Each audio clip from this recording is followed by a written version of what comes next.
네, 국내 휘발유와 경유 가격이 4주 연속 내림세를 보였습니다. 전국 휘발유 평균 가격은 넉 달 만에 리터당 1,800원대까지 떨어졌습니다.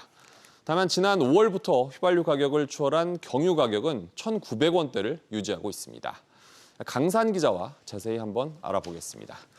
우선 경유 가격이 크게 오른 건 아무래도 우크라이나 사태로 촉발된 수급난 영향을 무시할 수 없을까요? 그렇습니다. 러시아가 경유 수급에서 차지하는 비중이 워낙 크다 보니 우리나라 역시 영향이 큰 상황입니다. 네. 유럽의 경우 전체 경유 수입의 60%를 러시아에 의존할 정도인데요. 국내 경유 가격이 휘발유 가격을 추월한 건 지난 2008년 6월 이후 14년 만입니다. 유류세 할인율이 커질수록 경유 인하폭보다 휘발유 인하폭이 커지는 구조도 한몫했습니다. 지난해 11월부터 정부가 유류세를 총 37%를 인하를 했는데요. 이 기간 동안에 인하된 세율을 금액으로 환산해 보면 휘발유는 리터당 304원이 인하가 됐고 경유는 212원이 인하가 됐습니다. 휘발유가 리터당 92원이 더 추가로 인하된 것으로 나타나서 휘발유와 경유 간의 가격 차이가 더 좁혀진 것으로 파악됩니다. 또 휘발유보다 경유가 비싼 상황이 보신 대로 장기화가 되면서 경유차 인기도 크게 줄었는데 수치로 나온 게 있습니까?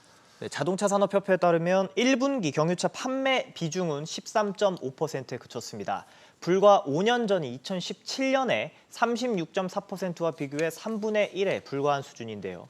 이 같은 경유차 판매량 감소는 친환경차에 대한 인기, 또 치솟은 경유 가격 때문으로 분석됩니다. 네. 국토교통부에 따르면 올 상반기 국내 경유차의 등록 비중은 38.9%로 지난해보다 1.4%포인트 줄었습니다.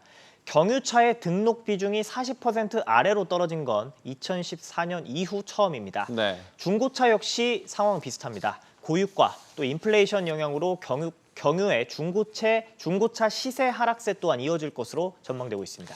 경유가 휘발유보다 비싼 지금의 상황은 사실 흔하지는 않은 양상입니다. 화물차 운전자보다 일반 소비자들의 부담이 훨씬 클 것 같은데 이건 어떻게 설명할 수 있을까요?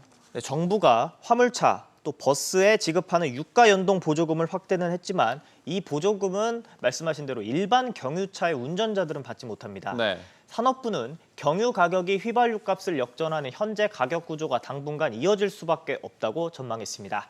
화물차 등 영업용 차량의 경유 수요가 당장 크게 줄진 않겠지만 일반 차량의 경유 수요는 앞으로 더 줄어들 가능성이 큽니다. 경유차를 찾는 사람도 줄고 자동차 회사들도 인기 없는 경유차 출시를 줄이게 될 것으로 전망됩니다. 경유의 후퇴라고 볼 수도 있을 것 같습니다. 강 기자, 잘 들었습니다.